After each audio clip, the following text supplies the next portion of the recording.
how facial recognition works. Your face is becoming the key to accessing your money, your devices, and could mean the difference between freedom and imprisonment. And that brings me to Revelation chapter 13, verse 16.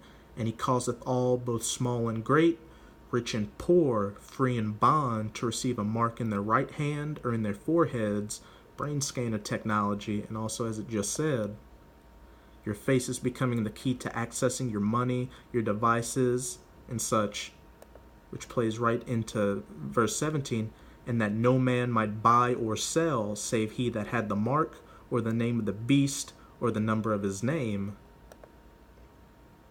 It's a feature that, unlike fingerprints, can be scanned at a distance, and it's being used on a massive scale to electronically identify people as they walk past a camera. Here's how it works and how it fails. Slakia brothers. Page froze up a little bit. I always have problem using articles on zerohedge.com. There we go. That went too far. Slakia brothers. I just am Satan now.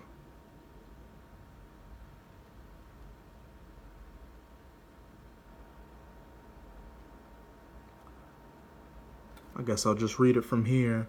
How facial recognition works. Facial recognition systems generate what is called a face print, a unique code applicable to one individual by measuring the distance between points, like the width of a person's nose. And, alright, Slakia, it finally came back on point. But I'll read this, but before I say that, doesn't this little picture look eerily reminiscent to this right here? They're putting it right in front of your faces. At some point in the near future, the helmet-like brain scanner, which eventually become that mark in your forehead, could enable the wearer to give commands to machinery or other devices by accessing a mental keyboard. And who's to say it won't work the other way around, where that machinery will start giving you commands, effectively allowing workers to control a computer or mobile phone, or perhaps another piece of equipment with their thoughts. Slakia brothers, it froze up again. I'll just read it from down here. The technology has also been used by China's military, but in a way that is apparently deeply classified. And all this technology starts off as military projects before they move to the public sector. Come on. This is just getting ridiculous.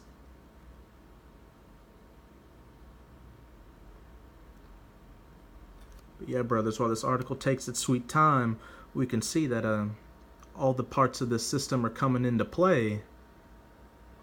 Here we go. In addition to the helmet that measures brain waves, some employers also use cameras to scan workers' faces for signs of emotional distress. Brain scanners are also being used in medicine in China, particularly in psychiatry, where it's being used to monitor for signs of a coming emotional outburst.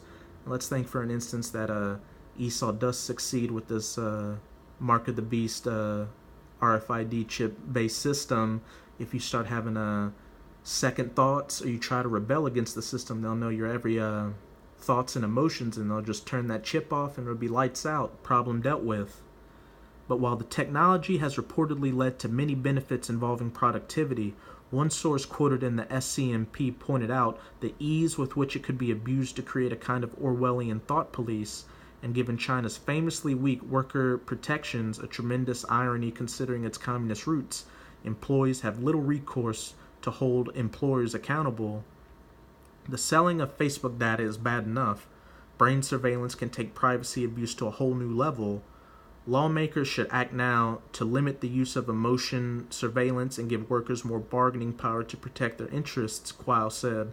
The human mind should not be exploited for profit, he said. Unfortunately for the Chinese worker, it looks like the chance to stop the technology's spread has already passed them by. Soon, workers in all manner of professions, he calls it all, both small and great, will be forced to submit to brain scans as a routine part of their everyday routine, but by then, they'll have bigger privacy concerns to worry about. So as you brothers can see, that beast system is slowly but surely coming into play, and as Esau, or the so-called white man, knows that his time is short, he's going to come with more wrath and to try to push this system into play more speedily. So brothers, I hope this video is edifying, and just keep strong. We're almost out of here. Ababa Ball and Shalom.